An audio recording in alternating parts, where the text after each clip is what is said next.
On a Top 5 Tuesday, ladies and gentlemen, we roll into the next 2 hours here on Main Street Sports Today, where we are presented, as always, by the Tennessee Orthopedic Alliance of Columbia. Wayne Neely saying hello alongside Calvin White. Calvin, how we doing, brother? I'm doing good. We had what seemed like a cooler week last week in terms of the weather, but it's kind of jumped back up there in the mid 90s. Luckily I was inside covering volleyball yesterday, but I don't think Thursday and Friday are going to be as fun being outdoors in the heat, covering soccer and football. Whew, what you just said, man. Yeah, we are going to get close to triple digits. Pretty hot, pretty warm, but that's a good recipe to get inside for the next couple hours and join us here. We do have a action-packed Top 5 Tuesday edition of the program. We will go from preps to pros.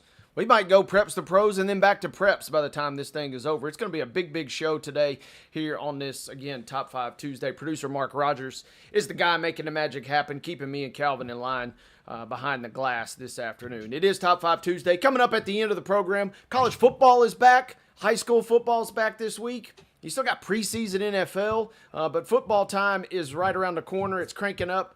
And Calvin and I are going to debate the top 5 things that you kind of want to get out of. You want to watch football anyway, but if you have something on your schedule for a Saturday, we're going to debate what are the, with all due respect to our loved ones and our families, perhaps, things that we would not mind if we were able to wiggle out of and enjoy a Saturday afternoon of college football. So we'll debate that to close the show. Coming up also in the second hour, we will get into the grab bag.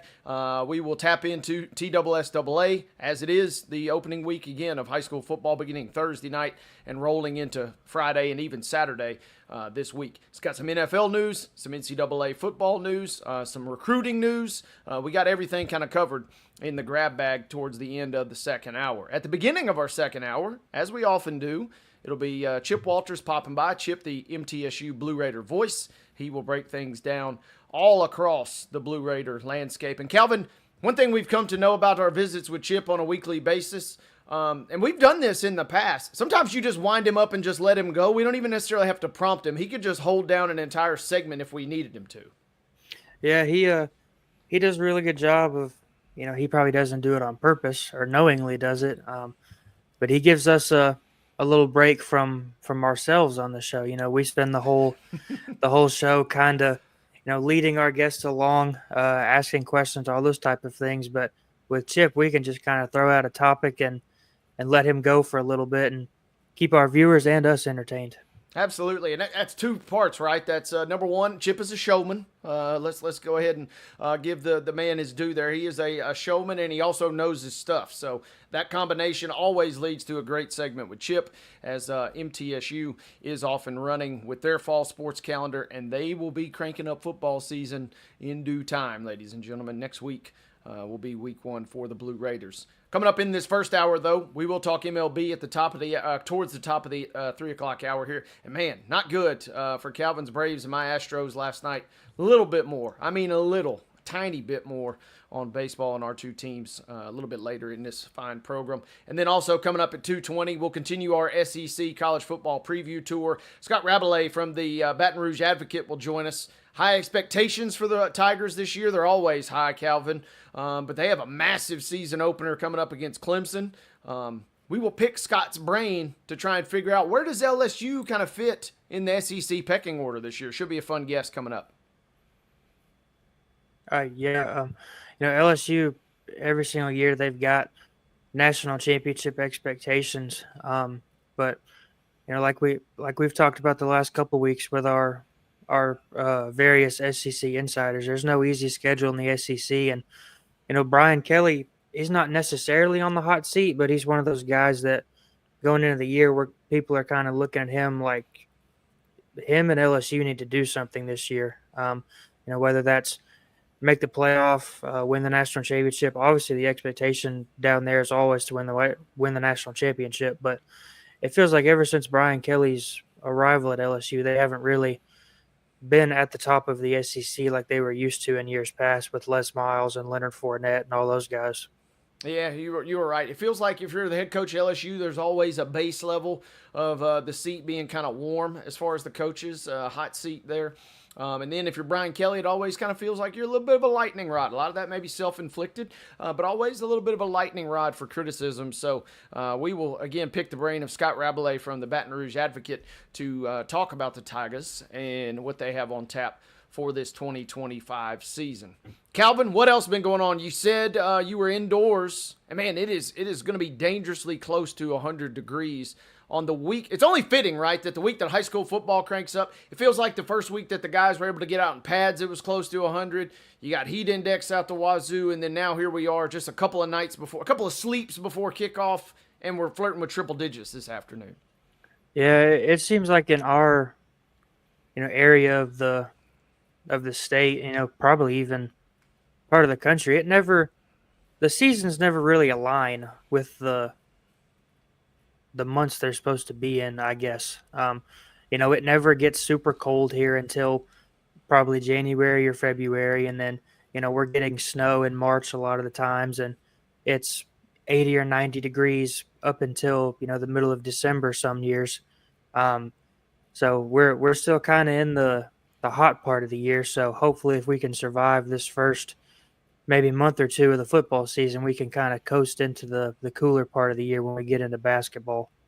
I hope so, and a lot of folks are certainly hoping that is the case. There was a chance of, well, I'm not going to say what there was a chance of. There was a chance of something, depending on where you live in the state on Thursday and on Friday this week. But maybe we just won't even bring that up in fear of jinxing things heading into the weekend here. So with that being said, Calvin, how about we get this thing started? Are you ready for the rundown, my man? Let's do it. All right, Calvin White, alongside yours truly, Wade Neely. Again, our producer is Mark Rogers. Ladies and gentlemen, let's bring you last night's results. Let's bring you today's schedule. Let's bring you the Tuesday Rundown. This is the Rundown. Touched on it a moment ago, folks, but not good for my beloved Houston Astros last night. Major League Baseball scoreboard, we kick it off, and it was the Tigers. Shout out to my Uncle Tony Orr, one of the most diehard Tigers fans I know. Enjoy your props, my uncle. 10-0 was your final there as the Astros take a beating from the AL Central leading Detroit Tigers. Major League Baseball score number 2. It was the White Sox defeating the Braves, cooling off what had been a hot Braves team a little bit there. 13-9 was your final. So 2 MLB scores, neither of them good for our team's rooting interest on this show to cap last night's scoreboard. And looking at tonight's schedule, the Astros are at the Tigers. First pitch for that game will be at 5:40 p.m. on TBS. The White Sox are on the road against the Braves again at 6:15 p.m. You can find that game on FanDuel Sports Southeast. Minor League Baseball action, and the Louisville Bats are at the Nashville Sounds tonight. First pitch for that game will be at 6:35 p.m. It is Tito's Tail Wagon Tuesday out there at First Horizon Sports Park. Buy an extra ticket. Bring your little four-legged friend, your little furry friend. The WNBA action, the Minnesota Lynx are at the New York Liberty at 6 p.m. on NBA TV. The Connecticut Sun are at the Washington Mystics at 6:30. The Seattle Storm are at the Chicago Sky at 7 p.m. The Atlanta Dream are at the Las Vegas Aces on NBA TV. And finally, the Phoenix Mercury are at the Golden State Valkyries at 9 p.m. Ladies and gentlemen, those were your scores. That was your schedule, and that concludes today's rundown.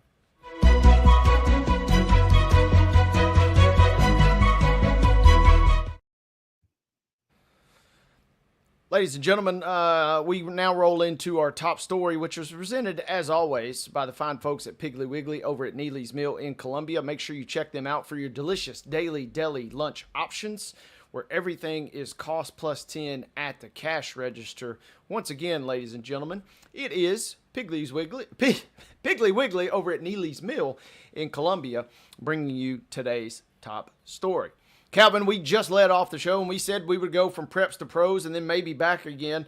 We will start with preps. And you mentioned you were indoors yesterday, but there was also some business. You were covering a game. There was actual TSSAA official business being conducted indoors as they held their first Board of Control meeting for the 2025 academic year. And it was not without a shortage of highlights. First one of the year, you're expecting, feels like it goes one of two ways, right? Feels like first meeting of the year, kind of blah. We don't really discuss anything. We kind of just get in a little bit of a groove, or we kind of see some lightning kind of flashing. And we got a little bit of both. A few little subtle things, but the big news, Calvin, coming out of yesterday's meeting, and you mentioned volleyball a moment ago. There is a big change coming to the way that the state championships are going to be held for volleyball, opting now in favor of a very unique format. No longer a pool play, no longer a kind of round robin kind of build up, if you will. A single elimination bracket where the winners obviously advance and continue their hopes and dreams of a state championship. The losers of said matches, not eliminated necessarily, but also no longer eligible for that championship. They will now drop into a consolation bracket in kind of a unique twist that was approved by the Board of Control yesterday. Yeah, it's definitely a big change to kind of how we've seen the state volleyball tournament operate over the last several years, and kind of in a way, I think this takes away some of the magic about the tournament. You know, the way the format has been.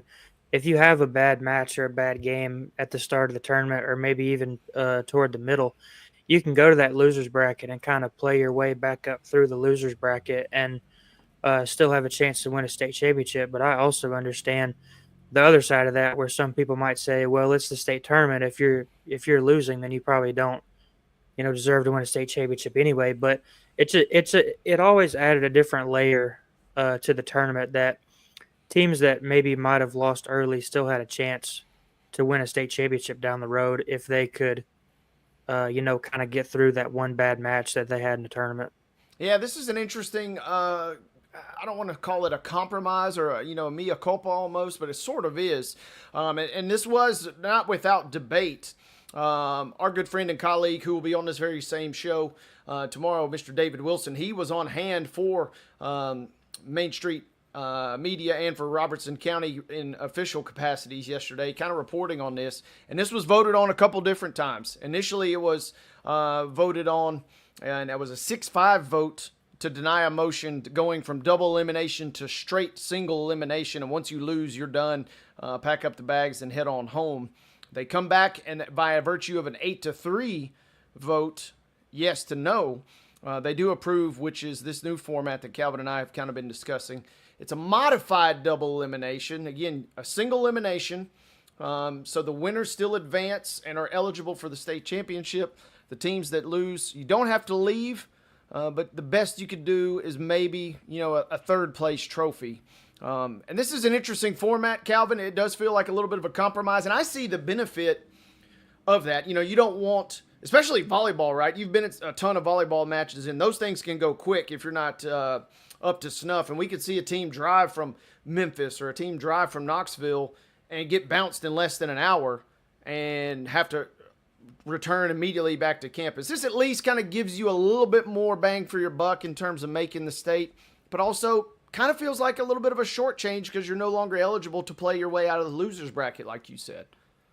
Yeah, it takes away the chance to play up out of the losers bracket and still win the state championship. But I guess on the other hand, if you're one of those teams that are traveling a long way, like you said, even if you do lose in the first round, you still have a chance to go to that consolation bracket and still play for a chance to, finish not as a high finisher, I guess, because you still don't have a chance to win, but you have a chance to play multiple games in the state tournament, and you have a chance to maybe place in a respectable position, and maybe bring back some hardware for your school, even if it isn't a state championship trophy. Yeah, and this will be implemented beginning this fall. All qualifiers will be placed in a state tournament bracket. And I'm reading words on Main Street Media. You can check it out at virtually all of our Main Street Media sites, as well as mainstreetpreps.com. David Wilson reporting here. Once the teams have arrived after the sectionals, they are interestingly paired. Teams that have qualified for the state tournament and reach the championship game, they get put in opposite brackets so you don't run into those mega matchups early. which is, a nice gesture at least. I could make an argument on either side of this. But the main thing is they're really proactive, and really, if you look between the leaves here, Calvin, the big issue is some teams were having to play 2 or even 3 matches in one day to kind of keep their season alive. And that is a bit of a challenge in and of itself. But also the schools, which were hosting more often than not at Rutherford County high schools, they'd sometimes be there till 11 p.m., midnight, or even later, which requires a lot of extra bodies and a lot of extra folks on staff to kind of keep that tournament up and running. So it does cut out some of that, which also probably had a little bit of a component when this vote went down yesterday. Yeah, I remember when I was in high school, my high school volleyball team made the state tournament my last 3 years of high school, and our senior year we were good enough to make it all the way to the state championship match. We lost in the state championship match, but I remember those first couple rounds. They would have the opening round would be at like Blackman or somewhere, and then I remember we won at Blackman. Then we had to drive over to Siegel and play another match, and then I believe we played another match at Siegel. And then once you got to a certain round, you played the rest of your games at MTSU. But those first couple days, bouncing around from school to school, I'm sure it's tiring playing a bunch of games in a day at one location, much less playing a bunch of games driving all across Murfreesboro to the different schools. And then, once you're good enough if you are good enough to make it to MTSU and play those last couple rounds, at MTSU where you don't have to bounce around as much, that can kind of help with the rest factor, I would assume. And as a former sports information director, I've been at some long days at volleyball tournaments, and I sympathize with those when they're referenced in this article about staying till midnight and beyond. So I kind of get it there. Some other news that come out. If you're into dollar figures, the TSSAA did propose an amount of $5.713 million. That's $1 million. For the upcoming school year. That was approved unanimously by the Board of Control. Other big ticket item, Calvin, the spring fling is obviously going to look totally different. We've discussed it a couple of times on this show, but some of those locations were officially approved yesterday. They are tennis, which is we playing now in Chattanooga. Girls flag football will remain in Murfreesboro. Lacrosse moving to Williamson County. The D1 pentathlon moves to Knoxville, and the D2 pentathlon will be played in Middle Tennessee. So the spring fling, that's kind of its own. And the headlines here in this story and yesterday's meeting were the volleyball changes. But, man, it just still feels like spring fling and everything kind of getting moved around is going to be a total adjustment for a lot of folks going into next spring. Yeah, I understand people want to, send the athletes to the places that have, the best facilities and all those type of things. That was the main reason that they moved the track and field championships over to the University of Tennessee instead of MTSU. Newer equipment, newer facilities, things like that. But I guess for those people that live closer to, East Tennessee and all these other locations, that's, more beneficial for them in terms of travel. Obviously the story is never about us as the media members, but it is unfortunate for us that those of us that do cover the sport, we can no longer go to one central location and see the athletes that we cover, play in 3 or 4 different sports in one day at one location. But that's kind of a sub note because it's never about us. But they're always looking out for what's in the best interest of the kids. But if them doing it one way for so long, and doing what seemed to work for so long, I think it is unfortunate in a lot of people's eyes that they decided to break up what was seemingly working for so long this year. Yeah, it's unfortunate, and it would be cool. There's obviously some facility challenges no matter kind of where you go for all of the events that go on in the spring fling, but it'd be cool to, if you're going to do that, just have the whole event kind of rotate. It's obviously been fantastic in Murfreesboro, but I could get warmed up to moving it to Knoxville for 2 years, moving it to Chattanooga for 2 years, moving it to Memphis or Jackson for a couple, and then kind of cycling that way. That would be kind of neat too. I know there's some of those places don't have access to as many facilities, which is what made Murfreesboro so special and for so long. So we got some more deets on that.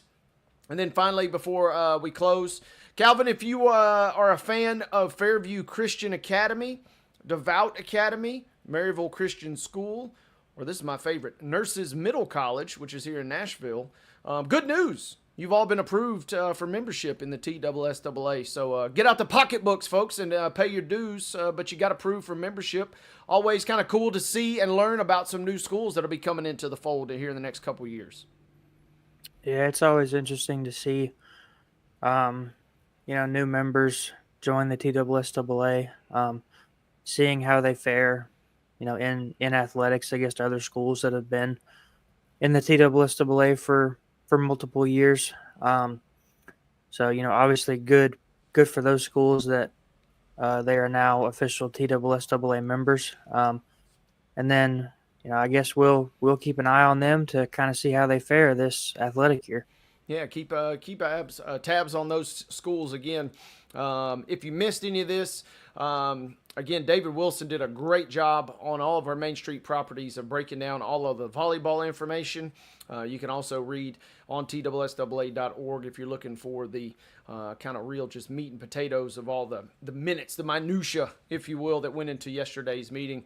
So thanks to David for covering that for us from Main Street Media, and thanks to you guys thanks to Piggly Wiggly is who I should be thanking here on Main Street Sports Today, because they bring you our top story each and every single day. Once again, Piggly Wiggly over at Neely's Mill in Columbia. Calvin and I are going to take a quick break. When we come back, we'll be talking college football, all things LSU, as our SEC college football preview segment makes a stop in Baton Rouge. The Tigers and Brian Kelly are getting ready for the 2025 season. Calvin and I will be joined by Scott Rabelais of the Baton Rouge Advocate on the other side of this timeout here on Main Street Sports Today.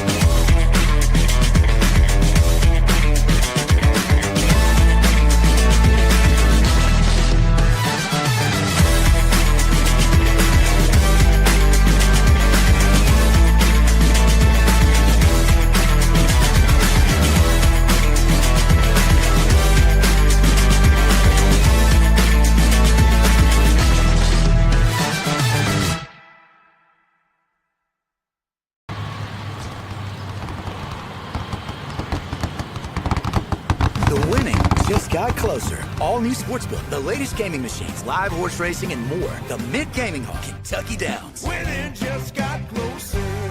Deep in a forest at Nashville Zoo, new creatures here for you to view. Phantoms graced in black and white swing high in trees of dappled light. In rocky crags, tall and steep, small antelopes with nimble feet. A wise old man with beard of white, a sentry perched on stony height. Amidst it all, a hunter lies, with coat of gold and steely eyes. A new adventure just for you.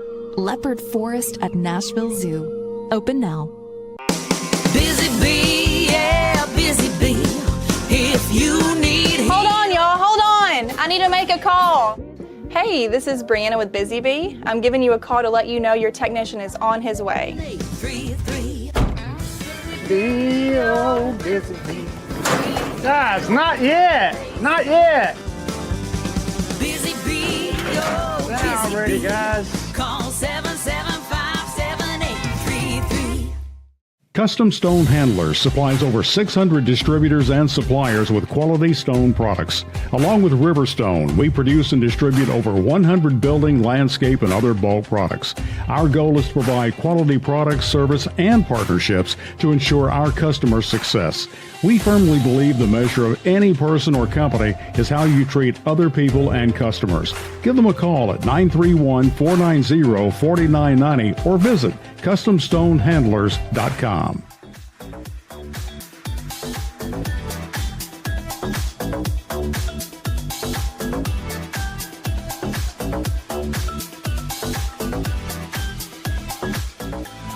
Welcome back, ladies and gentlemen. First hour of Main Street Sports Today, presented as always by the Tennessee Orthopedic Alliance of Columbia, is rolling right along. That is Calvin White. I'm Wade Neely saying hello. Our producer, Mark Rogers, making the magic happen behind the glass on this Top 5 Tuesday. Our college football tour has kind of roamed around all across the country. We've brought you previews of every conference. And then once we've arrived at SEC land, we've kind of roamed around every campus that we could find in the 16-team league. And today, our tour bus rolls right up to Baton Rouge, where our good friend Scott Rabelais of the Baton Rouge Advocate is set to join us to talk all things Tigers. And Scott is in the mix now. Good afternoon, Scott. How we doing? I'm doing well, thank you. I was finishing up a work thing. If I'm a couple minutes tardy, I'm sorry for the delay of game. Give me a 5-yard penalty, and we'll go from there. You know what? It's preseason, so we're going to let that one slide. Everything is good, brother, but we're glad to have you. And I guess first things first, let's just dive right in. Calvin and I were discussing at the top of the show, kind of setting the stage. Expectations are always sky high at LSU. Is this season any different? And if it is, why? Yeah, they are always high, but I would say this season there's some expectations with the expanded playoff and the fact that LSU went really heavy in the transfer portal and got a good high school recruiting class as well, and returns a quarterback like Garrett Nussmeier and some other key players. The expectation is, they got to make the playoff or the season will be considered a failure. I said that last year. I think for a school like LSU, like a lot of SEC schools, the top half of the league, for sure, it's like you make this 12-team playoff or what's going to be in the future, a 14, 16-team playoff, and your season's a success, at least on some degree. And if you don't, it's considered below par. So I think that's where LSU is right now. And but they've brought in a lot of pieces and well, let's be honest, spent a lot of money to try to get this thing into a position where they can contend for the national championship for the first time since they won in 2019. So we'll see if they can put it all together this year. Ole Miss tried a similar thing last year. It didn't work for them to make the playoffs. So we'll see if LSU can be the team that does get through. Scott, since you mentioned that, I mean, let's just use them as an example. What makes this year's LSU roll of the dice, if you will, in the transfer portal and recruiting different from Ole Miss? Is it just sometimes it works, sometimes it doesn't? And if it is going to work, how does it all come together for this year's Tiger Bunch? Yeah, I think it's a big question, right? I mean, we're in this is this new frontier. So much has changed, from an LSU perspective. So much has changed for in college football and college athletics since LSU won the championship in 2019 with Joe Burrow, and they went 15-0. Obviously, NIL, the transfer portal has gotten even bigger, and the playoff has expanded.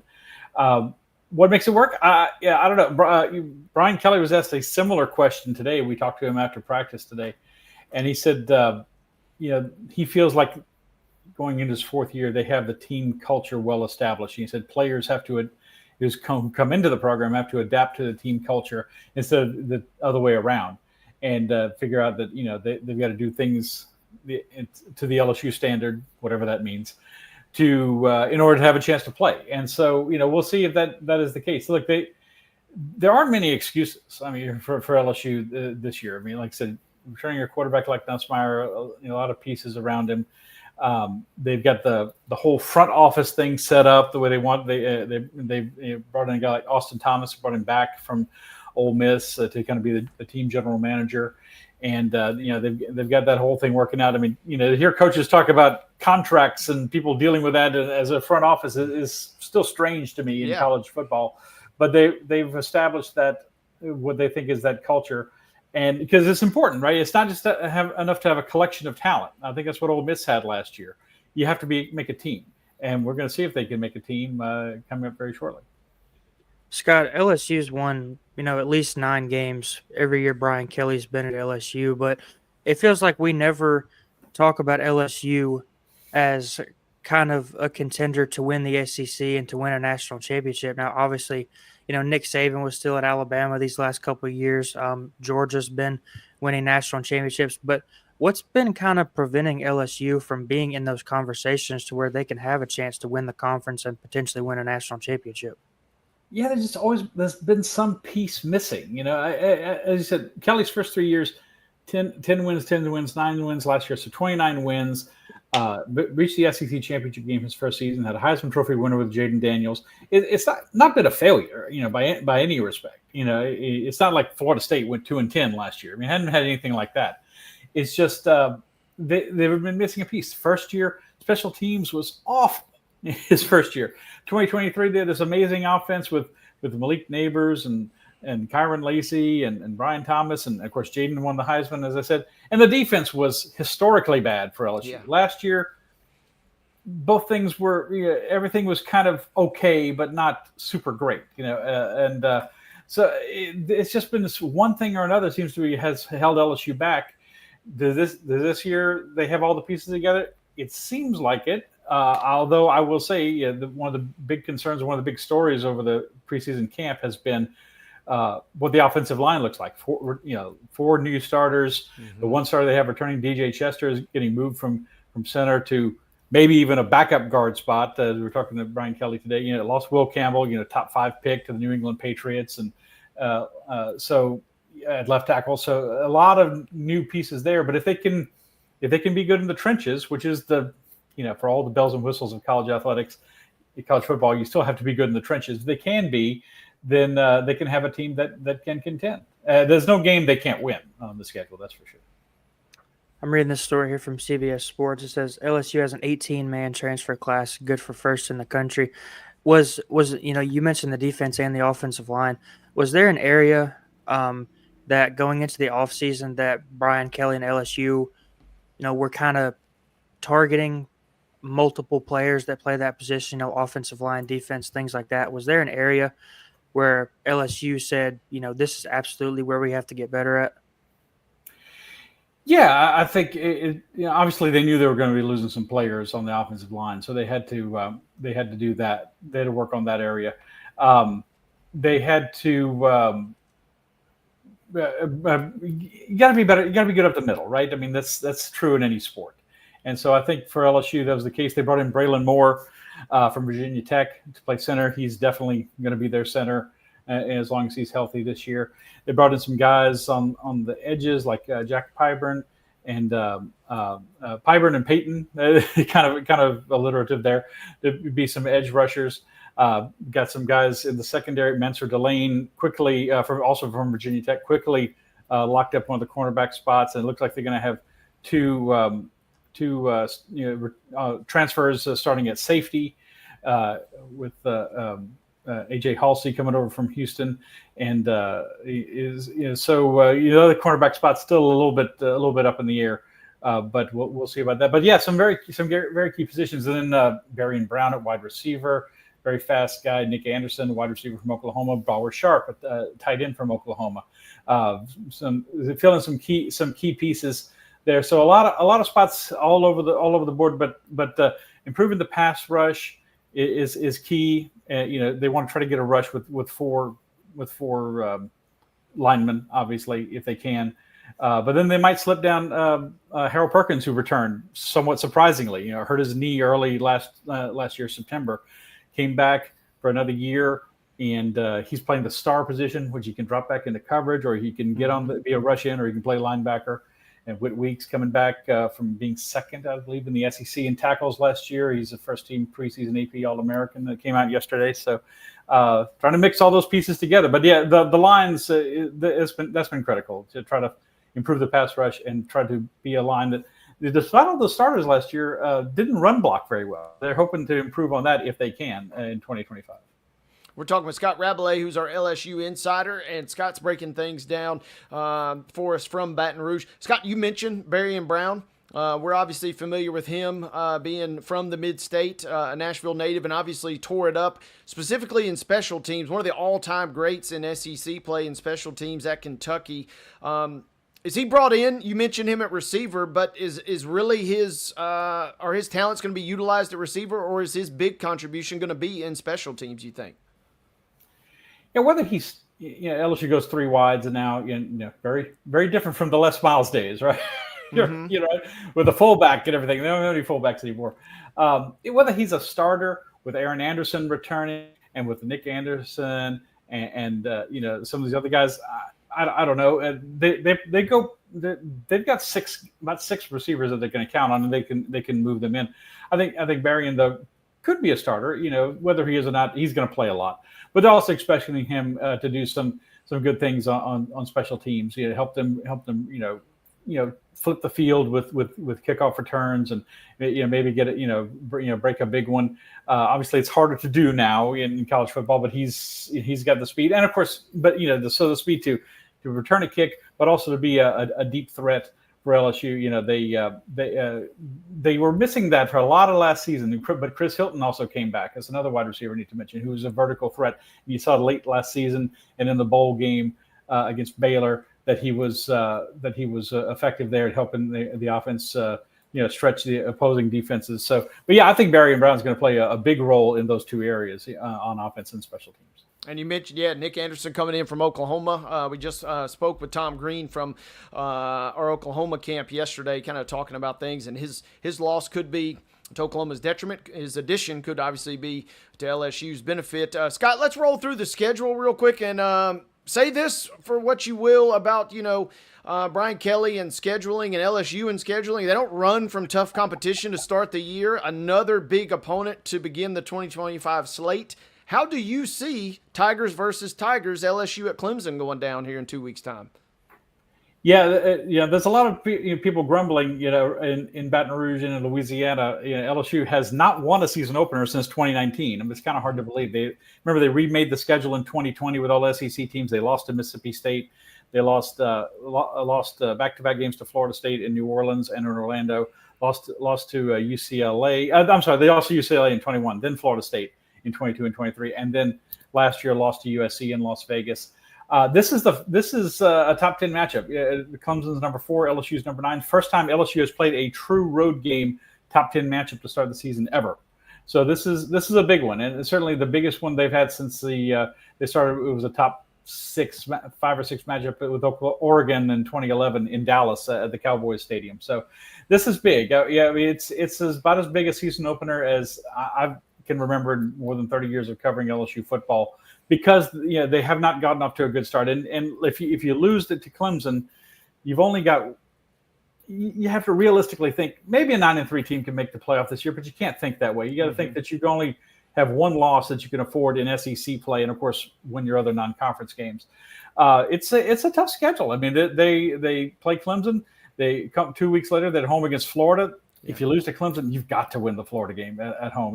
They go to Ole Miss 2 weeks after that. South Carolina comes here for a game. They go to Vandy.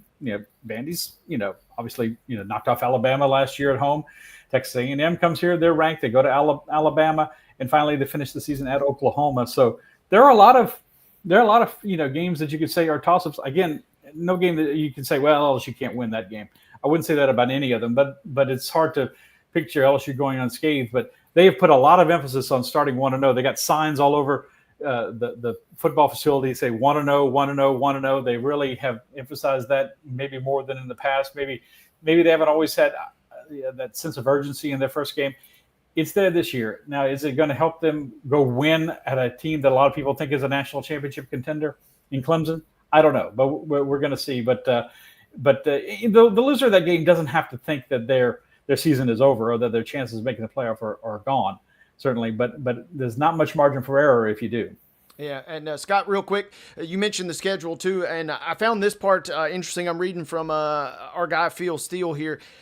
Talk about a difficult slate in general, but the South Carolina, Vanderbilt, Alabama, and Arkansas games, all of those opponents will be on bye the week before, and we know that an opponent coming off a bye is a very dangerous out. So just when you thought the schedule kind of couldn't get any tougher, it somehow kind of does in a sense for LSU heading into 2025.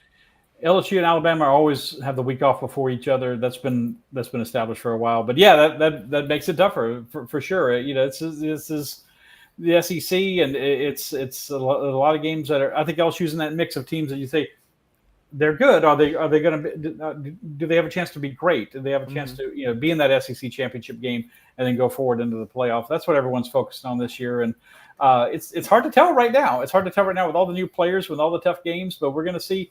This is their best shot, I think, under Brian Kelly so far to have the most complete team that they've had. Will it be enough to get in the playoff? We're going to find out. Scott, we briefly mentioned Garrett Nussmeier. You know, he's going into this year as a lot of people talking about him as a preseason Heisman candidate. Obviously, almost nobody gets that kind of praise and attention for no reason. But do you think that Garrett Nussmeier can legitimately have a Heisman worthy season and maybe contend for that trophy? He can, and obviously people are kind of basing that on past performance, right? Joe Burrow transferred here from Ohio State in 2018, and then he became a Heisman Trophy winner in 2019, led him to the national championship. Jaden Daniels transferred from Arizona State, came here in 22, had a good season his first year as a starter, and then of course just was amazing in 2023, running and passing. Garrett finally got the starting job last year. Had a good season. I mean, threw for 4,000 yards. You know, threw a few more interceptions. There was kind of a stretch there, starting with a Texas A&M game last year, where things kind of got a little rocky for him. But there's no throw he doesn't feel he can make. He thinks he can throw a ball between my finger and my thumb, right there. You know, he has a lot of confidence in his right arm, and so I think a lot of people are expecting to see a similar bounce. Now, it's a lot to ask, saying, is he going to be a Heisman Trophy winner like Joe and Jaden? Obviously it's a lot to ask, but he can make all the throws. Probably going to see him be a little more mobile this year than the past. He knows he's going to have to use his feet a little more, at least move the pocket around. And like I said, he's got a great stable of receivers and tight ends to throw to. Trey'Dez Green is another player I didn't mention, the tight end coming back who's great. Got to be good at running back. They got to help him balance up with the running game with Caden Durham and Harlan Berry, a talented freshman coming in. But Garrett can be that guy for this year. He can be in that Joe and Jaden mold. And he's just got to maybe make a few better decisions. He can make all the throws and plays. He's just got to make a few better decisions sometimes and avoid those interceptions. Talking with Scott Rabelais here as we get closer and closer to the start of the college football season. And Scott, we've been going through, we sprinkle in a little Vegas action with all of our preview guests, and I pull up LSU's over-under wins for the season. I'm somewhat surprised to see it's listed. You got to pay a price, of course, but it's listed at 8.5.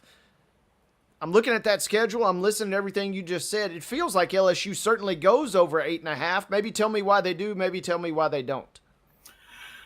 Yeah, the reason they don't is, like I said, they just lose too many of these toss-up games. You lose at Clemson. You got to go to Alabama and Ole Miss. You drop a game at home. Then that's 8-4. I don't think they're. You lose a game at home to Florida or to South Carolina. Or Texas A&M or something like that. And so I don't see them really going much worse than that. The reason they can be better is all these things come together. The offense is humming on a level, maybe not 2023's offense, but they're really good. With all the weapons that they have with Garrett Nussmeier stirring the drink, and then the defense, which was abysmal in 2023, was middle of the pack in the country in 2024 under Blake Baker, his first year as defensive coordinator. With these new players, they coalesce. And they got a good pass rush. They got good linebackers. They're better in the secondary, and they can give them a top 30 defense, which is what they had in 2019. I think if they can have those things, then they can definitely go over with the win total and then be in the college football playoff. Yeah, I was just getting ready to say, and if you go over that number, not a guarantee, obviously, but when you finish with that kind of record in SEC play, you were right there in the mix. They're listed at plus 110 to make the college football, so basically even money. And, Scott, it is going to be a fun season. We know, if nothing else, LSU always brings an entertainment factor. I don't know if that's good or bad for you as a local writer there. It feels like there's always something to maybe report on. But as a neutral fan, they're certainly one of the most entertaining seasons, whether they're having an up or down year. Oh, no, it's always good. I'm the columnist. I'm the sports columnist. So it's always good to have an entertaining team to cover. And, yeah, it's never a dull moment with LSU, whatever the sport is, especially football. Absolutely. Well, Scott, we thank you for your time as always. Best of luck to you and best of luck to the Tigers this year. We will catch up with you soon. My pleasure. Thanks, guys. Thank you very much. Once again, Scott Rabelais, our LSU insider, breaking things down here on Main Street Sports today. Calvin, the Tigers? I meant what I just said a second ago. That's a team that I will watch almost every LSU game because they could be playing Louisiana Tech and they're trailing by 21 points, and then they somehow win 56-21, or they could play Alabama and be up 14 points and blow the lead. I mean, you get the full experience of watching them. They're one of my favorite teams. I don't know that I could be a fan because that is a little too much cardiac activity for me there. Yeah, they're always interesting. They kind of roped everybody in with the offenses that they've had the last couple of years with Joe Burrow and Jaden Daniels, like Scott said. It always seems like even if their defense is mediocre or even bad, the offense kind of makes up for some of it. And, that 2019 team that had just so many offensive weapons around Joe Burrow, Jamar Chase, Justin Jefferson, Thaddeus Moss at tight end. They always rope us in with the offense. And then, I'm sure that people that are fans, are up on down on all fours on the floor, like screaming at the TV for the defense to get a stop because the offense is putting up so many points. It's hard to win when you score 40, but you give up 45. Yeah, I mean, that 2003 season alone, just listened to a good interview with Coach O, previous coach of the Tigers, earlier this week. And, I mean, that season, they gave up 45 to Florida State, the 2003 season, that is, but lost 55 to 49. That's the type of games that you get sometimes with LSU. 55 to 49, they lose to Ole Miss that season, and then they lost on a Saturday night game at Bryant-Denny to Alabama, 42 to 28. That was a game that I kind of wrote off. At that point, I watched that game, and Jaden Daniels even got banged up a little bit in that game, and I said, there's no way this guy's going to win the Heisman. They've got too many losses. He's a little hurt. All they did was reel off 3 straight, beating Florida, Georgia State, Texas A&M, and then he obviously does win the title or win the trophy and has a great rookie campaign in the NFL. So the 2025 LSU Tigers are going to be a team to watch, folks. And again, they open up with Clemson on August 30th, so make sure and tune in. Thanks again to Scott Rabelais for joining us during our preview here. We've got Auburn coming up on the campus tour tomorrow. Kind of like LSU, Calvin, in a sense. No shortage of drama, no shortage of topics to kind of think about every year, seemingly, coming out of the plains down there. Yeah, the story broke a couple weeks ago that Hugh Freeze was out on the golf course too much instead of getting in the transfer portal, tried to build that roster back up. Auburn hasn't been very good the last couple of years. They've got a lot of the same expectations that other teams in the conference do, win the SEC, contend for a national championship, especially in the new 12-team playoff. They had that heartbreaking Iron Bowl loss a couple years ago. They led late. Alabama came back, scored the last couple minutes to go ahead and win. But it's been a rough past couple years for the Auburn Tigers. No doubt. And so make sure that you tune in tomorrow. Calvin and David Wilson will have a preview of the Tigers.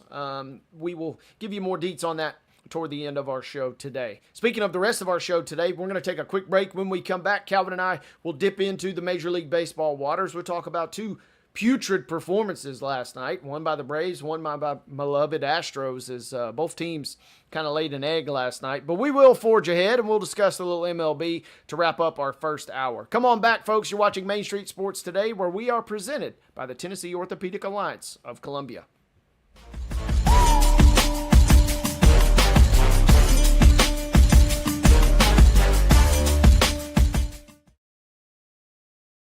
They walk among us, but at 240 miles per hour, they become something more.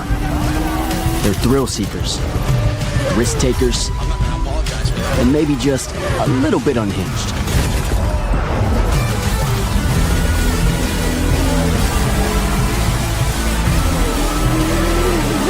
Buckle up. This new era of speed, this racing revolution, it's just getting started. Hi, I'm Stephanie Miller. Main Street Media is partnering with Borchetta Bourbon Music City Grand Prix at the Nashville Superspeedway to send a family of 4 to the race August 31st. To register, please visit any Main Street Media website and look for the Register Here banner. You'll also receive some fantastic Borchetta Bourbon Music City merchandise. We look forward to seeing you at the race.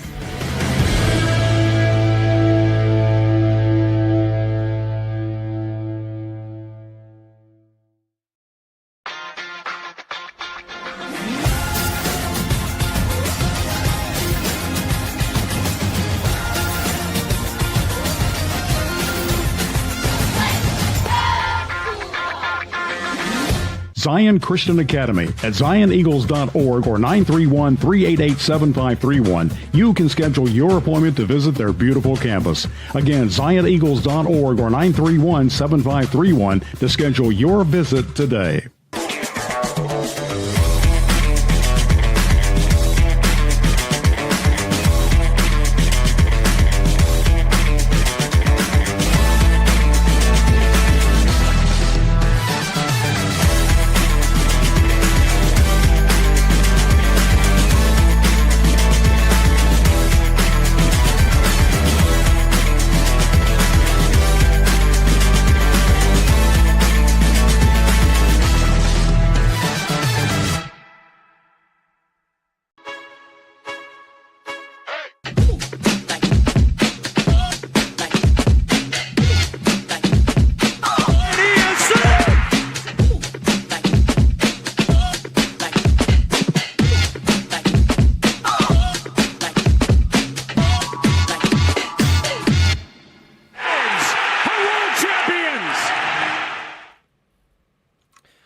On this date, August 19th, 1982, scheduled to pitch against the Expos in a home game, Braves rookie Pascal Perez misses the start of the game when he can't find his way to the ballpark.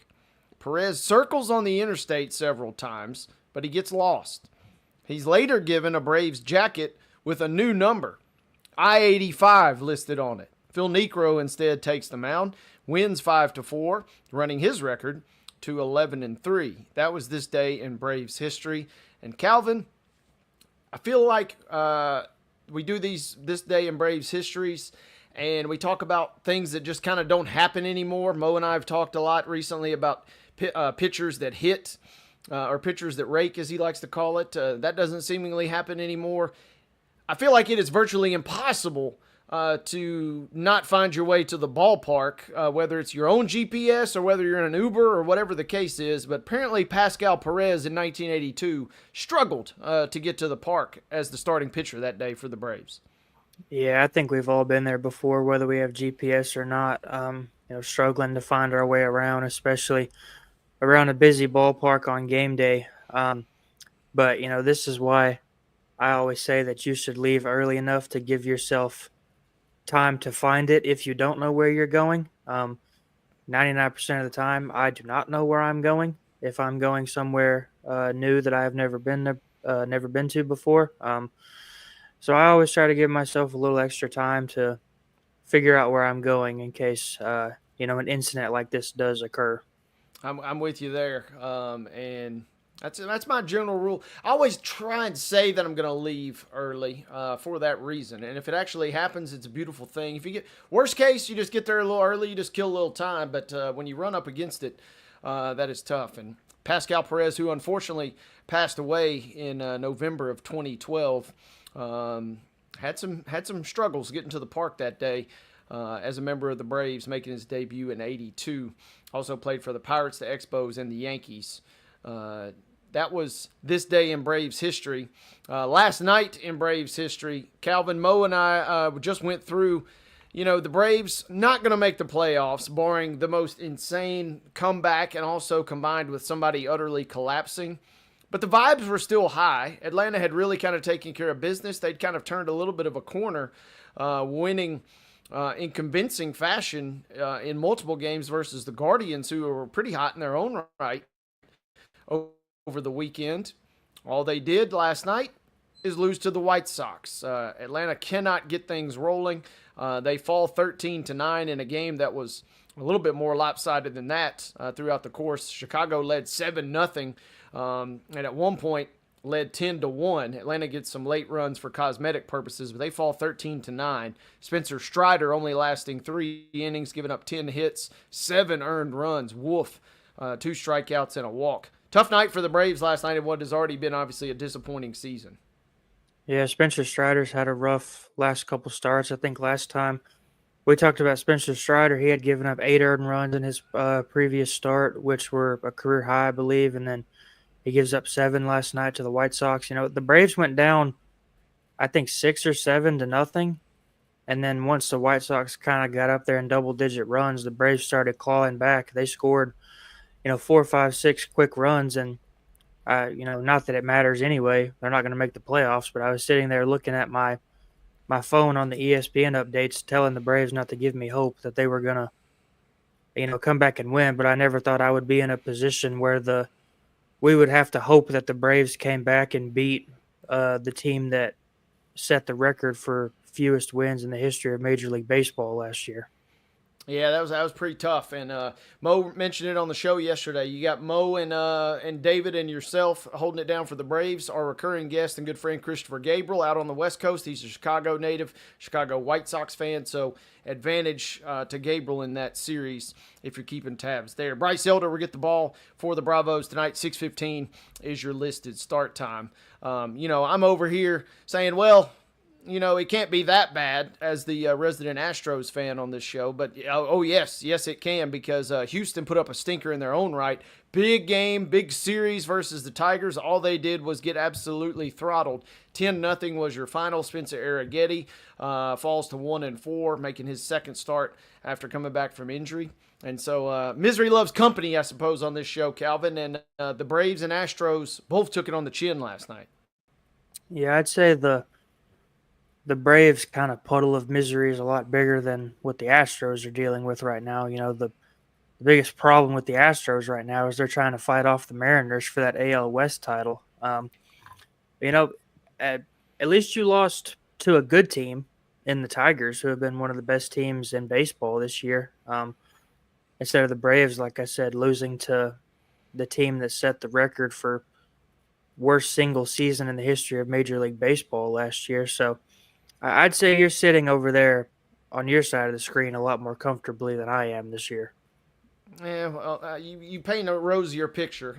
That's a good way to look at it, I suppose. Houston's now lost 2 in a row. They're 5-5 in their last 10. The good news is, for me at least, the Mariners have not been great during that stretch as well. They're also 5-5 in their last 10. Here's a wild stat that I just noticed, Calvin. Every team in the AL West has lost their last game. Nobody is on a winning streak of any note. So even though Houston's been bad, everybody else in the division has been just as bad. We talked to you guys yesterday on the show about the earth-shattering news that the Milwaukee Brewers did finally lose a game. They obviously took care of business in that first game we mentioned yesterday on the show versus the Cubs. Game number 2, don't know that it got resumed. It did not get resumed, as a matter of fact. So what that means is a doubleheader has now been pushed to today. And in the top of the 6th, it's the Cubs and the Brewers getting it on, and it's the Cubs leading 5-3. So for those that are – and there's – how about this, Calvin? I knew it wasn't him, but I still had to click just to hold out hope. There's a B. Keller starting for the Cubs today. It's not Blaine Keller, though. It's Brad Keller. He's out there on the mound right now for Chicago, twirling it away as, again, 5-3, the Cubs lead the Brewers. But we did wonder when Milwaukee would finally lose, and we got our answer a couple nights ago. They have finally returned to earth slightly. Yeah, the Cubs have been another one of those teams that have been one of the best in baseball this year. But for a while there, like we've talked about the last couple of weeks, it didn't seem like the Brewers were going to lose. I think last time we talked about the Brewers, they had won, 25 of their last 29 or something stupid like that. They're shaping up toward the end of the regular season as one of those teams that we can finally look at as a legitimate World Series contender. It will be fascinating to watch them, and you and I have discussed this. All the success that they've had, all the success they've had in years past, can they get over the proverbial hump as we get ready to head into the postseason? It's going to be fun down the stretch, but Milwaukee has a 7.5-game lead on the Phillies for the best record in the NL. And so they continue to dominate that side of the tracks there. We'll have an update on more MLB discussion tomorrow when David and Calvin are in the saddle. But as we hit the top of this 3 o'clock hour, our good friend Chip Walters is waiting in the green room. We will speak to Chip in just a matter of moments. Time for our weekly visit and time for our weekly check-in on all things Blue Raiders on the other side of this timeout. You're watching Main Street Sports Today, presented by TOA of Columbia.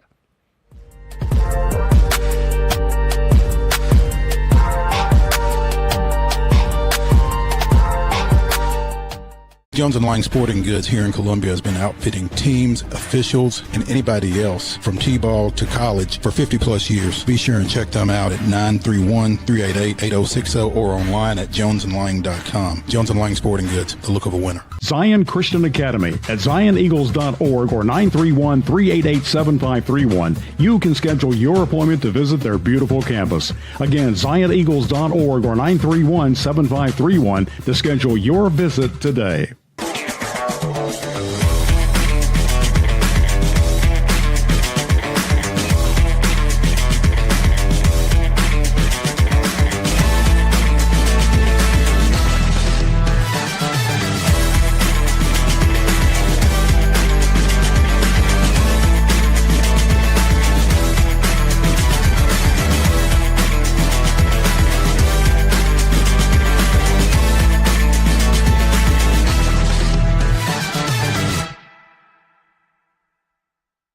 Custom Stone Handlers supplies over 600 distributors and suppliers with quality stone products. Along with Riverstone, we produce and distribute over 100 building, landscape, and other bulk products. Our goal is to provide quality products, service, and partnerships to ensure our customers' success. We firmly believe the measure of any person or company is how you treat other people and customers. Give them a call at 931-490-4990 or visit CustomStoneHandlers.com. Piggly Wiggly, located in Neely's Mill Shopping Center, is Columbia's locally owned and operated Cost Plus 10 grocery store dedicated to serving the community with low prices and smiling faces. Piggly Wiggly offers fresh, hand-cut meats daily as well as daily hot plate lunches from their deli counter. You're certain to see smiling faces and a helping hand when you're here at Piggly Wiggly. Come by and check out our fresh produce, high-quality meats, and more. Down home, down the street, we'll see you at the Pig.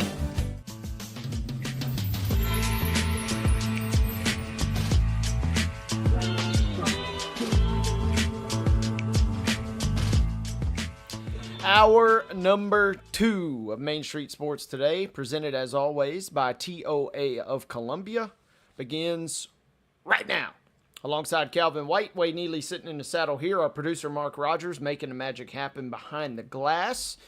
And as we do virtually every Tuesday, except the few occasions when we don't, we're joined by the one and only Choose Chip on social media. Chip Walters, the Blue Raider voice, joins us now. He's dressed for success today. Chip, welcome in. How we doing, partner? Doing good, and it literally is virtually. That's Think correct. about that. You blew my mind a little bit there, but that is correct. So yeah, when you said that, I thought, hey, he's exactly right and doesn't even know it. But that's why we bring you in to keep us on our toes and to keep us on the straight and narrow a little bit. Chip, I wanted to ask you off the rip. We just had a This Day in Braves history a moment ago. Okay. A rookie, Pascal Perez, missed the start of the game because he couldn't find his way to the ballpark in 1982. And so that got me wondering. I-285. Calvin and I were, talking about the merits of leaving early and arriving early. And it got me wondering, what's the Chip Walters story about getting to a park early or late? Surely there's one in your MTSU annals, if not elsewhere. Can't get there early enough for me. For football, I'm always there 4 hours ahead of time, typically. But I'm trying to think where. I got a story where we had a situation. I was right out of college, and I was a member of the Vanderbilt radio crew at the time. It was me. Trying to think who all. Me, Charlie Mack, Ron Bargatze, and Bob Horner was our producer. I was the pre-halftime and post-game host. Charlie did the play-by-play, and Ron Bargatze was the analyst. We had a game at Auburn, a basketball game at Auburn. We're flying in a private plane that has to detour somewhere over central Alabama somewhere because of weather. And the clouds were green. They weren't black. They were green, which the pilot said he doesn't worry about black clouds, but when they're green, that's a bad storm. So instead of landing at the actual Auburn airport, we ended up having to land in Columbus, Georgia, which is just right over the line. But I mean, we came flying in there. We had to rent a car, number one. We had to find a rental car place there, rent a car, and we were busting it, getting it over to Joel Eves Coliseum at Auburn. Roll in there. Let's say we were supposed to be on the air at 6:30. Literally walk in the building about 6:25. So first thing is we open the equipment case. I grab a telephone, plug it in while Bob Horner starts setting up all of our equipment. Well, I actually begin the pregame show on time on a phone while he's setting up all the other stuff, and we actually got on the air. Now, here's the other interesting part of this is about halfway through the first half, we get a call because there were no cell phones then. This was like 1980, 7, 8, 9, right in there somewhere. Mm-hmm. And it was our master control back in Nashville telling us, hey, don't know whether y'all want to continue doing the game, but all of the stations have moved over to news coverage. And I say, for what? They said, well, we started bombing Iran tonight or Iraq. It was the first Gulf War had begun. And so they had all moved over to news coverage. So after all of that, by halftime, nobody was listening to us. No stations were carrying us. So we actually, we just quit and watched the rest of the game. Now, on the back end of that, another trip where timing worked out really good. I was the media and public relations director and also the announcer at the Walking Horse celebration in Shelbyville. Did that for about 8 years. And Middle had a game at Alabama that was an 11 a.m. start. And I actually called the horse show on Friday night, left with my crew in a van at 5:30 Saturday morning, drove to Tuscaloosa, did the football game at Alabama. And as soon as I got off the air, a buddy of mine who had a private plane was waiting. We went straight to the Tuscaloosa airport, flew to the Shelbyville airport, where my mom and dad had moved my car out there and also had put a suit in the car because it was the final night of the horse show. Mm-hmm. And so I grabbed that out of the car, went in the restroom there at Bomar Field, changed clothes, and actually got back over to the horse show grounds about 45 minutes before it starts. So that was one of those where your adrenaline was pumping at the end because all of your connections worked and all of that. So close calls, but have never missed one. Knock on wood somewhere. We always knock on wood, and I knew you would probably have at least a couple flirtations with disaster there. It's kind of by nature if you're in this business, right? I mean, it just comes with the territory, and you're only as good as your connections. So that is correct. Of which you are plentiful. So we thank you for that, Chip, for that little nugget there. What's going on campus of most pressing note? Give us an update. Well, right now, all of the incoming freshmen and their parents are losing their minds because it's move-in days. And Calvin knows what I'm talking about. And, people are moving in all week on campus into apartments. You'll see people wandering aimlessly around campus trying to figure out what building their classes are going to be in next week. This all leads up to a big the week of welcome and all of the activities that are going to be going on campus, and that's where athletics gets involved on Saturday. Convocation is Saturday afternoon at 4:00, which is all students and their families are invited. They have a speaker, and that'll be at 4:00. Well, that runs about an hour inside Murphy Center, and as soon as it lets out, fan day begins in the stadium. And there's, there people give, a lot of good freebie giveaways, a lot of corporate partners. There we go. Yeah. Autographs. We have wet and dry inflatables. Now, there are some that involve water. Uh-huh. And so there will be some moms and dads whose kids on a hot afternoon, they want to, get on the slide that comes into the water and have, some dry clothes or whatever. But you'll have the football team, soccer team, volleyball team, cross country team, dance team, and cheerleading team will all be there to give autographs. There are lots of, like we mentioned, a lot of giveaways from corporate sponsors, a lot of gear. Lightning's locker room in the stadium will be open. It has all brand new stuff. There's a new provider this year, so they've got all new gear, and that'll run from about 5 until 7. And then, as you see on that graphic there at the bottom, there's going to be something they've never done before, and that is at 7:15 on the video board in the stadium, they're going to crank up the movie Little Giants. And so no chairs or tents, but if you got a blanket, you can, sit on the turf, or you can sit in the stands and there'll be a movie. So that's all free.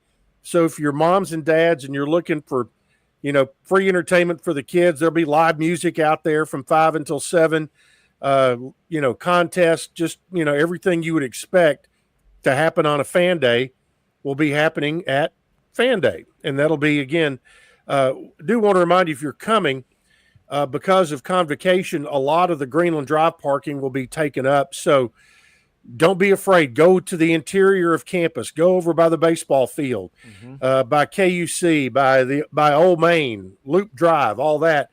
It's a very short walk. Some places even shorter than Greenland Drive if you're savvy about your parking skills.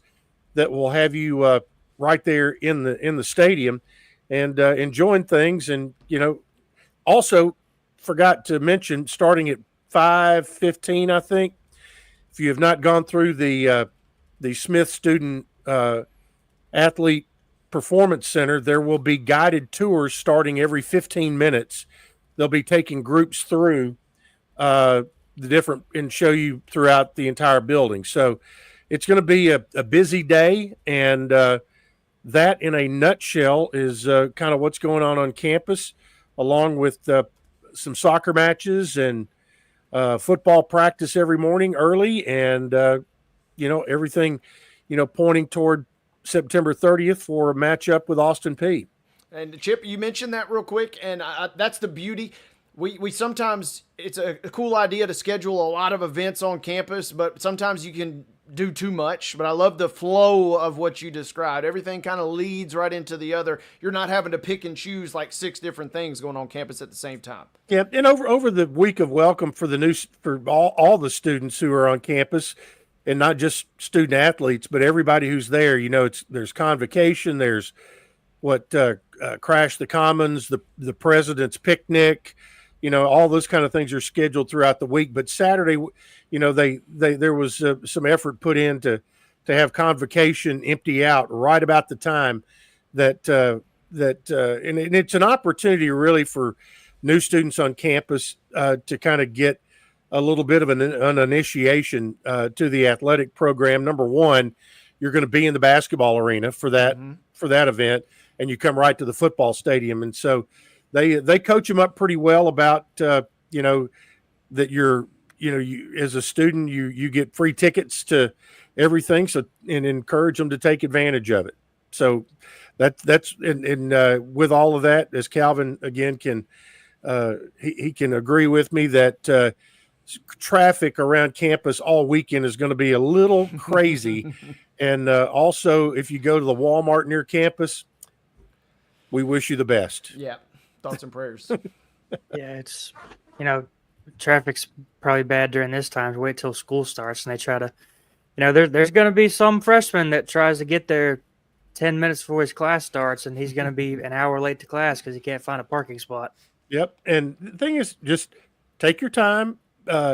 And I encourage park over even in the Rutherford Boulevard lot, because you jump on that Raider Express bus and it'll drop you off right where you need to go.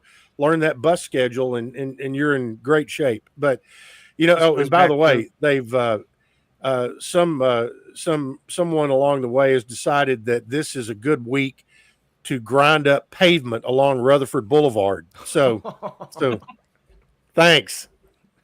This goes back to what we said about getting there early. That's exactly right. That's exactly right. But Chip, before we get into talking about the football scrimmage from this past week, we haven't had a whole lot of positive things to talk about with women's soccer the last couple of years. But they've started 2-0 for the first time since 2018. Just I know 2-0 isn't a humongous accomplishment, but for that program, what's been clicking for them so far? Well, they've gotten good goaltending. They've given up one goal in 2 games. That was on the road at Belmont. They opened the season with a 2-1 win in Nashville over at Rose Park, and then came back and hosted Jackson State. Got a 3-0 win against Jackson State, and obviously when you pitch a shutout, you've done well. Ella Sellers is a freshman goalkeeper, and that as a freshman, she's probably going to have some growing pains along the way. But the best thing that happens to freshmen is they become sophomores sometimes. But heck, fire, she's off to a great start, and that confidence can certainly not hurt at all. Allie Craig scored 2 goals in the win over Jackson State, and senior Emma Peterson scored the 3rd goal. And so they were able to get out to a lead and cruise a little bit. And Middle outshot Jackson State 19-1. Wow. In the ball game, and so that took a lot of pressure off of Ella Sellers. But but you'll take wins however you can get them. And for that program getting off to a positive start, for them to be experiencing positive things, they'll be at home again against Alabama State on Thursday, home on Sunday against Indiana State, and or make that Saturday against Indiana State on the 24th. And then they will have their next road game will not be until next week when they go to South Alabama.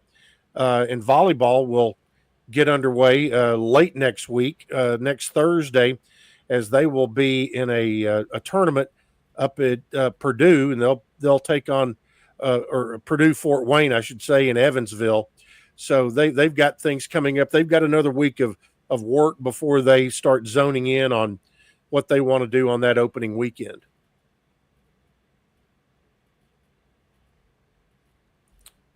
Talking with Chip Walters, our MTSU insider. He is the Blue Raider voice. And Chip, Calvin did mention it a moment ago. Obviously, we've kind of gravitated, and then a lot of the buzz is around football. What is the latest buzz, though, from the Blue Raider football team? Well, they had probably their I would say this past Saturday is probably their most intense scrimmage, about 100 plays. They moved it up early to 7 a.m. It was scheduled to start at 9. Moved it up to 7, and probably exactly what you want to see is that neither team had the edge the whole day, or neither side of the ball had the edge the whole day. There were stretches where the offense played better and stretches where the defense might have had an edge. Nick Vattiato didn't play a whole lot. You had your 2 backup quarterbacks that were getting most of the reps on Saturday. The one thing that we keep hearing, and in particular, the Nick Vattiato is one of the ones who's beating the drum on this, is how deep the wide receiver room is right now. So, that being said, we've seen different guys who have come in, and you've got some good guys who are returning.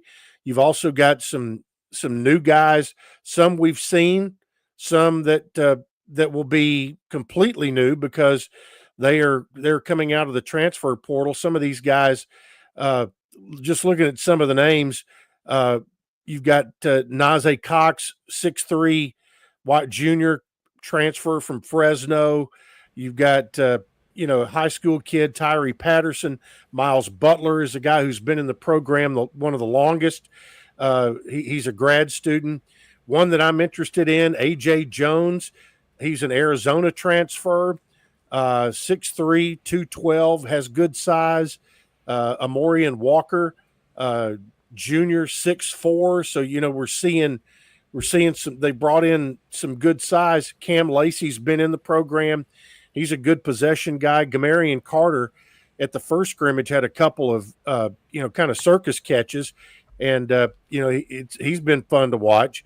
So that whole group, you've got a couple of freshmen, one out of Brentwood Academy, Neo Clifton, a kid out of Houston, Texas, and then one out of Farragut, Landon Collins, who, put up really good numbers and, comes from a program where he's going to be very well coached. So Vadiato talks a lot about these receivers. I saw some video clips of the run game. Jakail Middlebrook had some really good runs. I'll give you a stat that I got from our strength coach, Jamie Blatnick. He said that a year ago at this time, his coaches are always trying to add speed, size, and strength, correct? And also football IQ. Last year, there were 23 players who could run 20 miles an hour or more, okay? He said this year there are 48 players on the roster who can run 20 miles an hour or better. And almost, what is it, about 9 of them? I may be off by a player or two there. There are 9 who can run 23 miles an hour. So what does that compute out to in a 40 or 100-yard dash? I'm not mathing that math, but I'll take his word for it. But they're excited. They're seeing results, and that's what you want out of the weight room and what you're doing in speed and strength. What do you think you talked about, how deep the receiver room is and stuff like that. Over the last couple of years, when Frank Peasant was there at running back, it never really felt like, he played a lot of times hurt too, but it really never felt like Frank Peasant was utilized as much as he was, or as much as he could have been for as good as he was. But do you think that kind of with the depth in that receiver room, with, Jaden Cradle and, Jakail Middlebrook and those guys coming back at running back, just what do you think the potential is for that offense over there? Well, they've gotten much bigger in the offensive line. Jakail Middlebrook and Flip Cradle is not back this year, but Middlebrook is. Ricky Hunt is a guy who we've seen a lot of in clips and hearing things coming out of practice. He's a redshirt sophomore out of Oklahoma, played at Ohio U, so he comes from a group of 5 type program.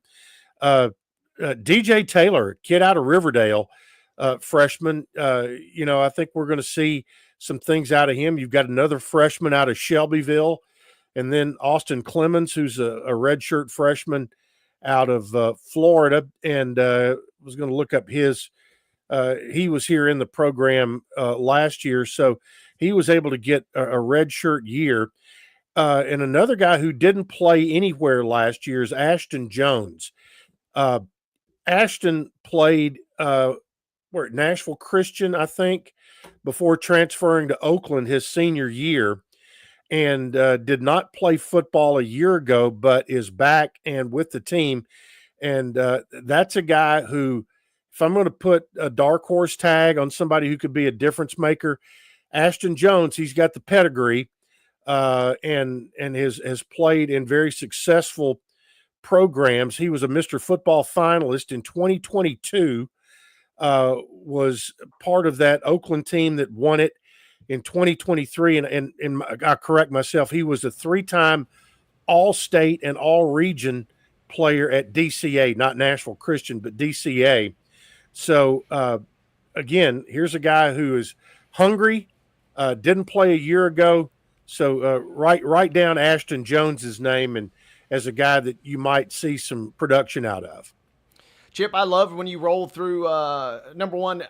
Vadiato, it's not a shock that he's going to give some love to the receivers, but kind of hearing you just rattle off the promise of those guys, if they can develop any sort of major rapport, and obviously if he can stay upright, it seems like the offense is certainly primed for a big breakout. And you've definitely told us in recent visits that the beef is there along the line to maybe keep him upright and find those connections downfield. Well, you certainly hope so. And just looking at a couple of these guys, that Marcus Miller coming back, 6'4", 307. Jacob Otts, 6'7", 298 as an offensive lineman, just rolling through. Here's one. I can't wait to see this guy develop. Otto Van Rensburg out of Sevier County. If there's ever been an offensive lineman's name, Otto Van Rensburg is it. He is 6'4", 301 on that state championship team at Sevier County last year. Mateo Guevara, big-time veteran in the program. He's up to 6'4", 312 now. So they've put on, and the list just goes on, and those guys who have continued to build themselves and get better and continue to work. So it's going to be here right around the corner, and I'm looking forward to getting the first official two deep at Coach Mason's press conference coming up on Monday. Chip, it's interesting. We're talking with Chip Walters, the Blue Raider voice. It's interesting that you mentioned talking with Coach Mason, and it's also interesting because yesterday on this show, Mo and I talked about, not sure if you've heard this, but Bill Belichick is the head coach at North Carolina. Not sure if you were aware. I've heard it mentioned. Yeah, it's been in the news a little bit, but, there was some consternation that he's not going to be a weekly guest on the radio show, which is obviously a critical component for any local football program, but that is not going to be the case for the MTSU football program, it sounds like, this season. It sounds like we'll get Coach Mace every week. Well, Monday nights is Coach Mason, and we over the years there have been a time or two where the head coach might have had a speaking engagement somewhere or whatever, and that's fine. But we've been fortunate. I mean, going all the way back to Coach Donnelly and Andy McCollum and Coach Stock and Derek, they've all been great about taking part and coming out meeting fans and being there on radio show night. Coach Mason has been really good about he and Caitlin Manning, his chief of staff.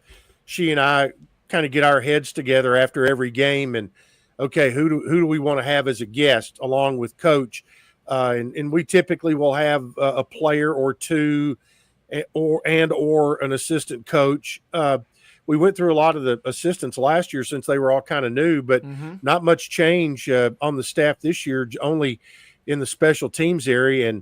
And Louis Chaffee I would say he'd be a good bet to be a guest fairly early on. But we'll be hearing from players in particular, kind of look after a game, who played well, who, things like that. And kind of spotlight those guys and give them a little love.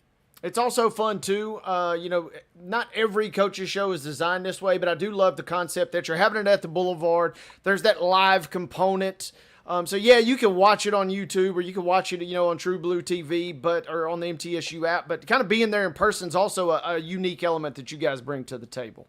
Yeah, and our coaches like that because it gives them, they're stuck in their offices or the practice field and during that hour or so of time when they're there, I will tell you this, every commercial break we take, Coach Mason's jumping up and going around and shaking hands and things like that. But, Coach McDevitt does that, and Coach Insel does that. And it's kind of become appointment viewing for, a lot of the fans who come out. And most of them who come are like every week people. They've got it on their schedule. They come out, want to be part of it.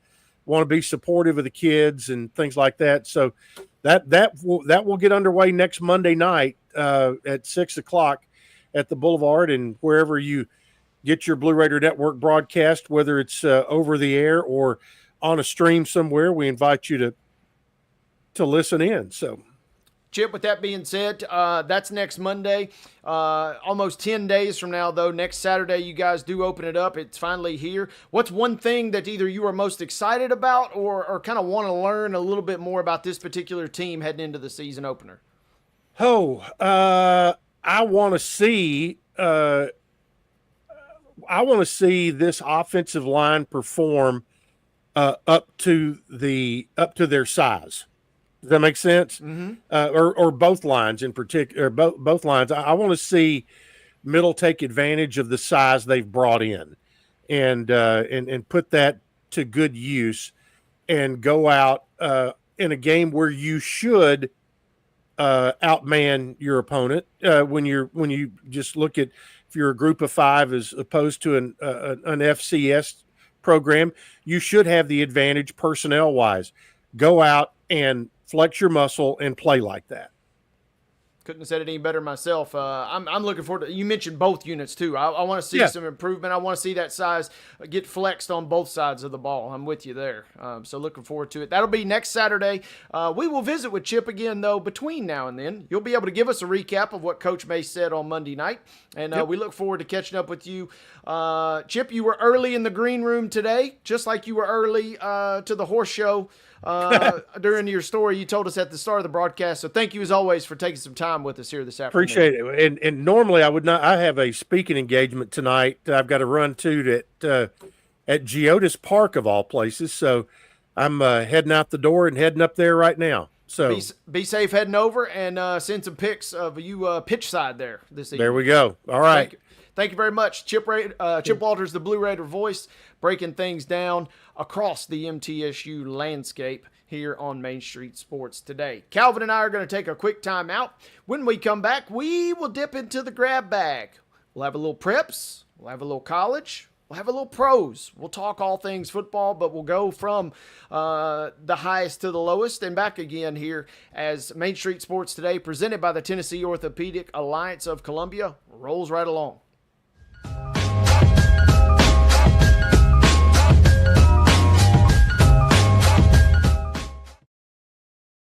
Deep in a forest at Nashville Zoo, new creatures here for you to view. Phantoms graced in black and white swing high in trees of dappled light. In rocky crags, tall and steep, small antelopes with nimble feet. A wise old man with beard of white, a sentry perched on stony height. Amidst it all, a hunter lies, with coat of gold and steely eyes. A new adventure just for you.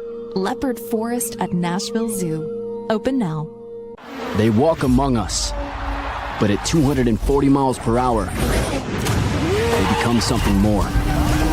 They're thrill seekers, risk takers, and maybe just a little bit unhinged.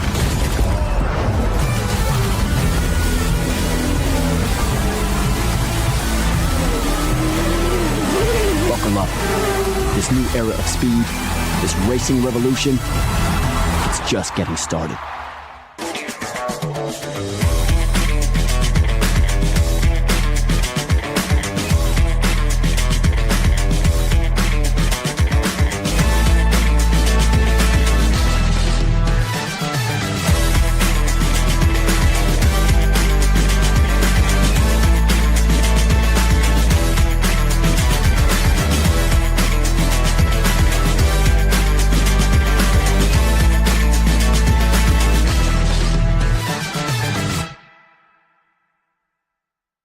Jones & Lang Sporting Goods here in Columbia has been outfitting teams, officials, and anybody else from T-ball to college for 50-plus years. Be sure and check them out at 931-388-8060 or online at jonesandlang.com. Jones & Lang Sporting Goods, the look of a winner. Piggly Wiggly, located in Neely's Mill Shopping Center, is Columbia's locally owned and operated Cost Plus 10 grocery store dedicated to serving the community with low prices and smiling faces. Piggly Wiggly offers fresh, hand-cut meats daily, as well as daily hot plate lunches from their deli counter. You're certain to see smiling faces and a helping hand when you're here at Piggly Wiggly. Come by and check out our fresh produce, high-quality meats, and more. Down home, down the street, we'll see you at the Pig.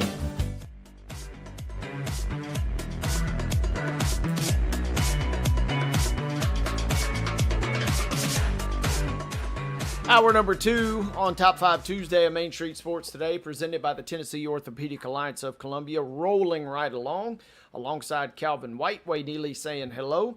Coming up here in just a matter of moments, it will be our Top 5 Tuesday segment. Calvin and I are going to tell you our top 5 things we want to get out of to watch football. There will be some interesting debates on that, but we're thinking chores, we're thinking things, that we would rather get out of to really, for any excuse, but certainly to watch football as the college season gets cranked up this week. Calvin, we've got high school football starting Thursday. Mo and I talked about it. Obviously, you got your traditional Friday night games. There's even some Saturday night games.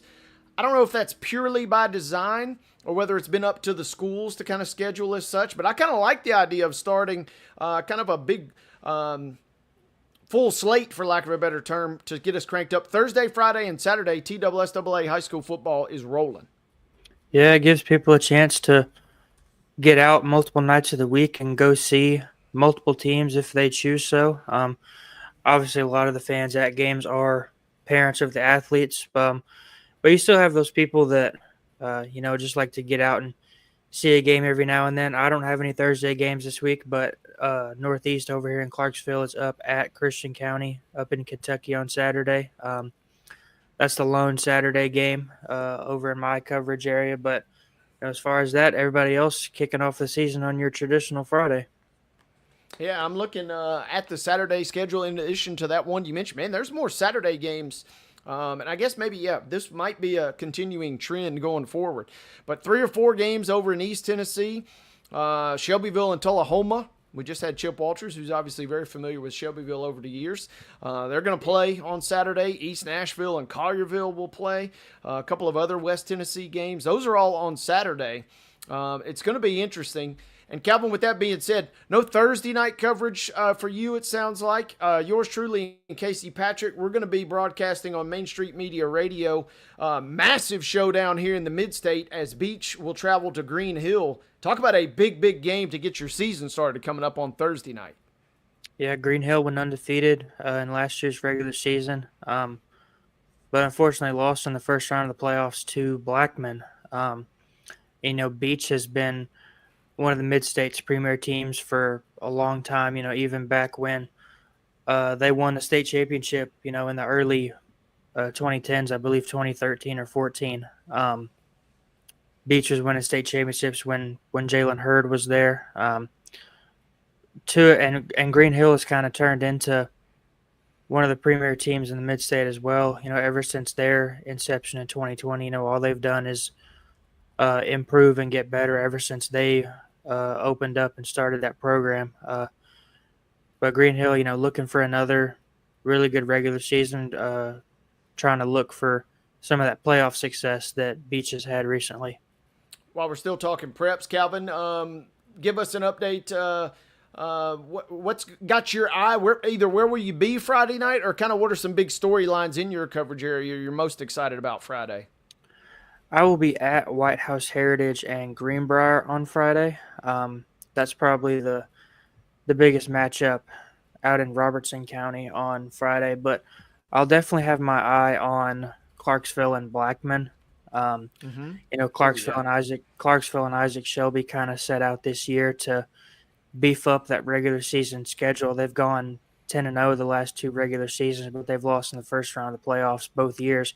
Now, they were playing the best 6A region in the state the past 2 years, that 6A Memphis region with Houston and Germantown, Bartlett, Collierville, but they had nail biters the last 2 playoffs. So they've kind of set out to seek some adversity in the regular season to kind of prepare themselves for that, hopefully a potential playoff run. So I'll definitely have my eye on Clarksville and Blackman. And it's always tough. Blackman's record is usually never an indicator of how good they actually are, just because they're playing over there in the same region with Oakland and Riverdale. and they always load that schedule too. So definitely have my eye on Clarksville Blackman. And then Springfield Rossview, I'll have my eye on. Springfield's coming off a run to the Class 5A semifinals. They're playing down in 4A this year. Don't return a lot of production from last year's team.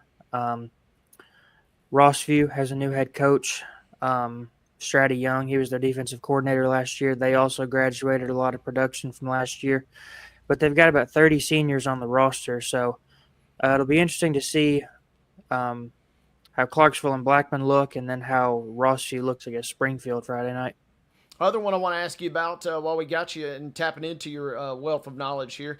Kirkwood, man, I've kind of been impressed. It seems like newer schools are finding success earlier and earlier. And it feels like for a school that's entering its third year, seems like they have really kind of gotten off to a fast start in their first couple of years. Yeah, their first season they went 5-5. Lost the final game of the regular season to West Creek to narrowly miss the playoffs in their first year in existence, and then they jump up to 8-3 last year. They got Miles Redding, who was a transfer quarterback from Todd County up in Kentucky. He was the county's leading passer by, I think, over 800 yards last year. He threw for almost 2,000 yards. 23 touchdowns, I think, and then their running back, Josiah Claybrooks, he ran for 1,400 yards and double-digit touchdowns last year. He led the county in rushing by a wide margin. And then when they opened, they kind of poached Northeast High School a little bit and, took some of the good players that were over there. Moses Bird that graduated last year that played defense for them, he was really good. But they bring back, Claybrooks and Redding. Claybrooks is a senior this year. Redding's a junior. Wow. And they brought back a lot of that production from last year. And they moved down to Class 5A this year, but they're still playing in a very familiar region. They're still playing with Northeast, Northwest, Kenwood, Dixon, Henry County, all those teams. So minus Clarksville, Rossview, West Creek, they're seeing a lot of the teams that they saw last year in region play. And entering their third year, they've rapidly turned into easily a top 3 team in the area, along with Clarksville and Rossview. Yeah, it's always fun. Saw Lawson did a couple of their games on Thursday nights in Nashville. They kind of jump right into things. Mo and I, have talked about Battle Creek, who's playing their first season of varsity football this year, first official season, I suppose. So it's always fun to kind of watch these newer schools as they kind of try and find their footing.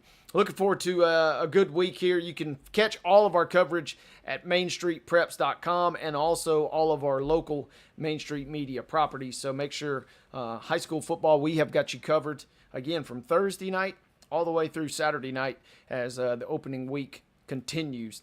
Calvin, as we kind of further into Preps to Pros, a little bit of a coup this afternoon for my Michigan Wolverines as they have sniped a beloved Tennessee former Vols recruit. Michigan making some moves on the recruiting trail, snagging the nation's top running back as they win a little bit of a recruiting battle. 5-stars running back Xavier Hitter, gotta make sure you get that correct, Xavier Hitter committing to Michigan over Tennessee, putting Michigan in line for maybe a potential another top 10 class. But Michigan and Tennessee going toe-to-toe for this Virginia running back. Georgia, Ohio State were also in the mix.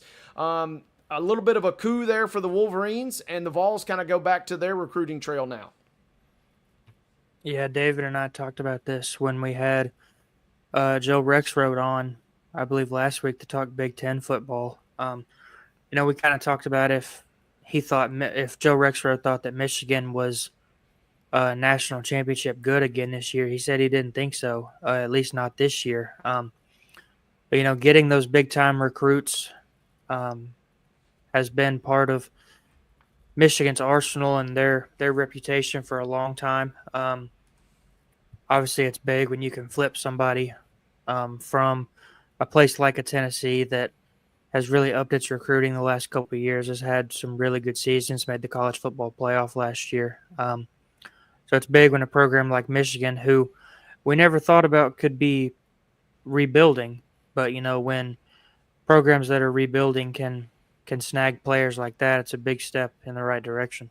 Yeah, it'll be interesting to see how it pans out. I try not to get, oohing and awing over recruits because, sometimes they just don't pan out. It's kind of like Major League Baseball, right? Sometimes, a can't miss prospect for some reason does miss. And so at the end of the day, we're talking about young kids and young men trying to further their careers and do the best they can. So, but it is exciting as a resident Wolverines fan. We're taking a little bit of a lumps right now. Today is Bryce Underwood's birthday, so all the chatter on the Michigan channels is he got a nice birthday gift. As again, 5-star running back out of Virginia, Xavion Hitter is headed to the Wolverines. Speaking of young players, Calvin, how about this? BYU is making history as Bear Bachmeier, which is a great name, by the way, all-time already great college football name. Bear Bachmeier, we've talked about the BYU quarterback situation and Retzlaff having to transfer after issues with the honor code as a planned suspension earlier. But now they have incoming Bear Bachmeier, who will become the first ever true freshman to start at BYU. And, you may be saying, okay, well, what's the big deal there? But we're talking about a school that has produced Ty Detmer, Jim McMahon, and Steve Young. And it's going to be Bear Bachmeier, of all people, who will be the answer to the trivia question, who was the first ever starting quarterback. Could be a potential big thing there for the Cougs as they enter 2025. Yeah, really long line of really good NFL quarterbacks that have come through BYU. It's been interesting the last couple of years to kind of keep up with BYU athletics. They've really ramped up their NIL support, especially in basketball. We look at AJ DeBonso's the number one recruit in the country this year, got, what was reported to be $7 million to go play basketball at BYU. So, outside of Jimmer Fredette, I can't say that I've ever paid attention to BYU athletics up until the last couple of years when they've been able to kind of pour all this money into their athletics, build that basketball team up into a team that's ranked, most of the year. It seems like now made a run in the NCAA tournament last year. Football hasn't quite caught up to the level of success that their men's basketball team has had yet, but it'll definitely be interesting to watch the Cougars this year with Bear Bachmeier under center. Bachmeier, a couple more things that are pretty neat about this story. He's going to wear number 47. Can you just picture a quarterback? I don't even know on NCAA football, the video game, you really see any quarterbacks wearing number 47. But Bachmeier's going to wear that number when they debut against Portland State next Saturday. And we mentioned Retzlaff now at Tulane after withdrawing from the school just a couple of weeks ago in mid-July. But Bachmeier wins the battle. And if you thought his name was great, his brother is already on the team. He's a junior wide receiver, Tiger Bachmeier. So Tiger and Bear will link up, it sounds like, this season. So BYU's got a interesting set of brothers on the squad, with Bear being the quarterback and Tiger being the receiver. And Bear going to BYU. He does come from Stanford. He is still a true freshman. I'm not sure necessarily how that works, but he is going to be getting the starting nod for the Cougs. Also had offers coming out of high school from Georgia, Notre Dame, and Texas A&M. So some BYU chatter as history will be made over in Provo this season. Shifting gears, going to the NFL. Khaleke Hudson, to say his tenure with the Titans was a short one would be pretty accurate, because the team just signed Hudson to the squad last Tuesday. Calvin and I, we didn't even get to mention him on the show in any capacity because he was so short with the team. But he signed last Tuesday, played 11 special team snaps against the Falcons. But the Khaleke Hudson Titans tenure is officially over. That leaves them with an open spot on their 90-man roster. And as of showtime, I don't think they had filled that. But if you were planning on buying a jersey, Calvin, maybe think again, because after just 11 snaps in special teams duty, he is now a free agent. Yeah, we're at the point in the NFL offseason where, teams are trying to figure out who does and who does not fit the roster. So there's going to be, I would assume, a bunch of guys around the league with different teams having, kind of just trial stints to see if they're going to stick around with the team for a period of time before all the teams have to cut down their roster next week to the 53. So I guess especially with the Titans, we'll watch out for any of those other guys that could be on the fringe of making or not making the roster between now and then, and just see what that final 53 man looks like going into Week 1 against the Denver Broncos. Yeah, we're down to the nitty gritty. They'll have one final preseason tune-up on Friday, as we mentioned, versus the Minnesota Vikings. That'll be the only home preseason game at Nissan Stadium. But after that, 2 Sundays from this weekend, it will be the Titans at Denver. As we close this segment, Calvin, we saw 2 starting quarterbacks get named by respective franchises yesterday. I'm going to ask you, which are you perhaps more surprised by? Was it the Browns naming Joe Flacco as their Week 1 starter, or was it Daniel Jones being announced as the signal caller for the Colts? I'd probably lean the Colts just because no one in that Browns quarterback room has near the amount of experience as Joe Flacco does. Shador Sanders being a rookie, Dylan Gabriel, he's never really been a great player in the league.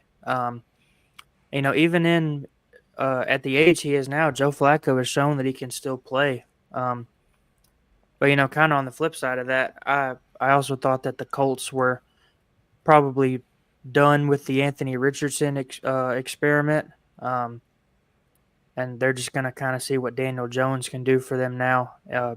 Anthony Richardson coming out of Florida kind of fit that mold of somebody that was a great athlete, but he wasn't really a great quarterback.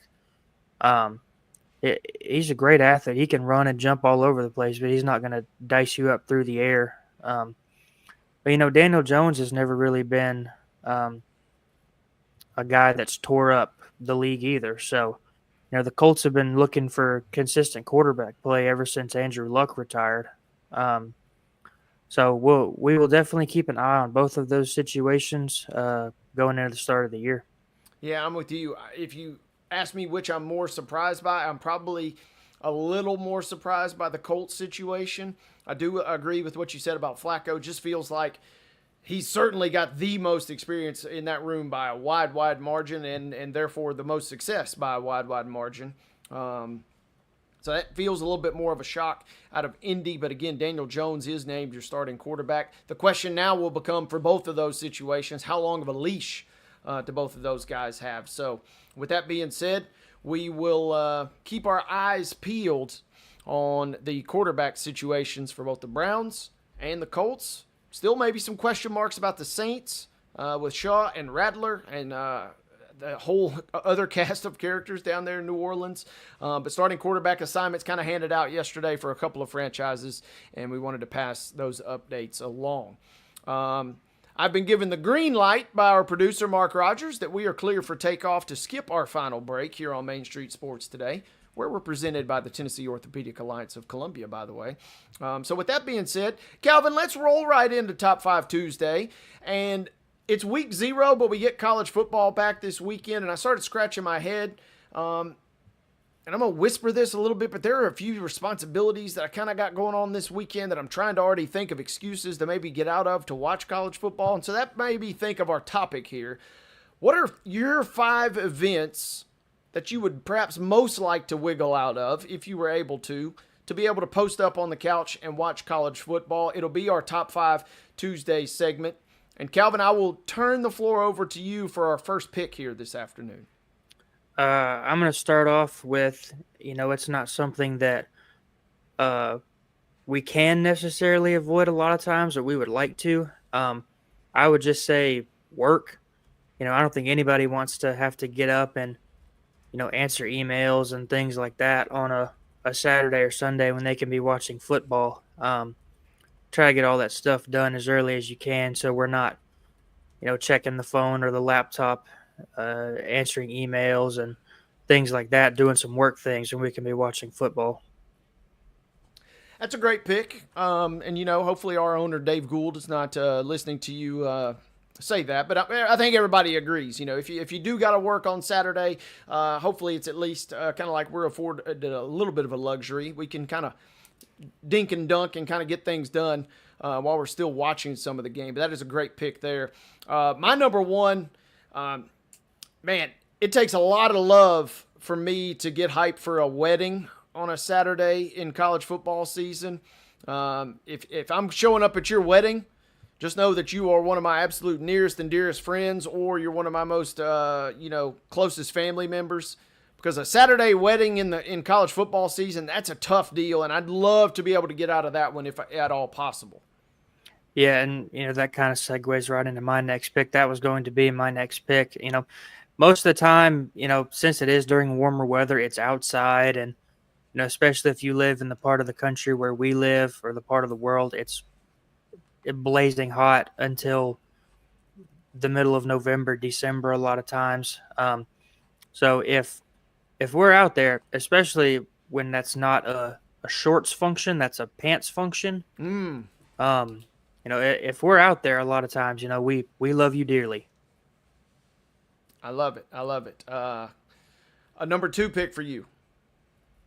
That was my pick, weddings. Okay, gotcha. Weddings was my pick. That's on your list right up there as well. My number 2, number of different ways I could go with this, but this is kind of a cousin of a wedding, but a shower. And again, I might get in trouble for saying this, but if you invite me to a wedding shower or a baby shower, I love you to death, and I'd be happy to get you any gift or make your experience as pleasant as possible. But man, I really don't want to go to your shower unless I absolutely have to. So a shower of any sort, when I could be posted up, watching Clemson and LSU, I'd really kind of like that a little bit more. Give me a shower for my number 2 pick. Yeah, it's very easy to make an Amazon wish list. We can just order something and send it to your house. But going into my number 3 pick, I'm going to say yard work. It's another thing that we don't want to spend time outside doing if we don't have to. Mowing the yard when it is 100 degrees outside is not very fun. Tending to your garden and your weeds and those things, not very fun when you don't have to in the heat. So that'll be my number 3 pick. Yep, good pick. Trying to get ahead of that for the weekend if I can, so keep those precious hours free. But sometimes it doesn't work. Kind of a spin on that in a sense. But the grocery store, man, I know you want to spend a lot of time, prepping for the week and whatnot, but the grocery store run on a Saturday or Sunday during football season, that kills the vibe right there. Give me the grocery store for my number 3 pick. I stole another one of my picks again, but I was going to slide that into my 5 spot. But, at my 4 spot, I'll just say cleaning. Nobody wants to do laundry. Nobody wants to be wiping the counters down, cleaning up, vacuuming, sweeping, things like that when we can be watching football. So I'll slide cleaning in there at number 4.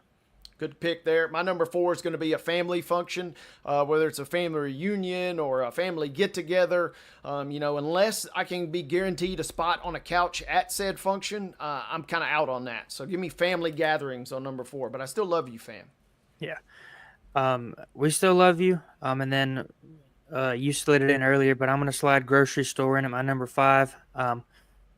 This kind of goes back to the cleaning thing a little bit. We don't want to be cooking on Saturday either. So if you elect to pick up some, a tray of chicken wings or pizza or things like that for your Saturday football watching slate, personally, I will be getting that done on Friday or anytime before Saturday, just to avoid having to get up off the couch as least as I can Saturday afternoon into Saturday night.